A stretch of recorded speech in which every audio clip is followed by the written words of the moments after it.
Morning everyone, this is Brian Johnson with Corporate Fit, and today our topic of discussion is, are all sugars created equal? And here we go. What you want to keep in mind is that you're probably familiar with the term glycemic index, okay? The glycemic index is how fast a food breaks down into a sugar into your system, okay? Diabetics use this tool to understand how much they need to balance off their insulin levels or what foods they need to pair with. So these things are crucial to know, but here's the even more in-depth portion to the glycemic index, and that's the glycemic load. Okay, the glycemic load is a little bit different, and here's what you want to think about. From an example perspective, a carrot, a white potato, and a soda all have really close to the same amounts of glycemic index, which means they are all in the system really quick.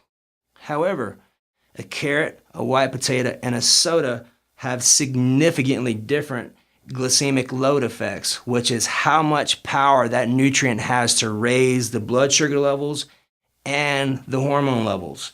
There's a way that you can measure the nutrient density and the nutrient effects through the glycemic load. I would highly suggest you Google it and check it out because it is extremely useful information for what you do. Something I just recently learned myself, actually from Barry Sears and the Zone Diet, which is where a lot of this information is coming from, is instead of baking sweet potatoes, your glycemic index is 70 to 90. You can knock it down to 40s and 30s if you broil it, which is significantly different, okay?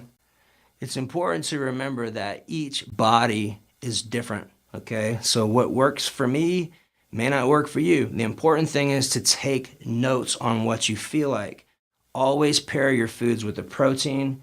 Never eat a carbohydrate by itself. If you're gonna eat fruit with a meal, eat it first so that it goes in through the system faster. What happens is if you don't eat the fruit first and you eat a protein and a carbohydrate or complex carb, and then you throw a fruit on top of it, you're gonna have some gas. So, forewarning, eat the fruit first, then have the protein and the carbohydrate or whatever your meal consists of to balance out the digestive process. Everyone is different, like I said, so just make sure that you listen to what you have or what you're feeling so that way you can get a better idea of how your body's responding to the foods, because that's ultimately, if I could teach you anything, it would really be to listen to what your body's telling you, because everybody's different and your body will change hour by hour as far as what it wants and what it doesn't want due to deficiencies and things of that nature. So hopefully you like this, and hopefully it's information that you can use on your daily life. And remember, if you don't make time for your wellness, you will make time for your illness.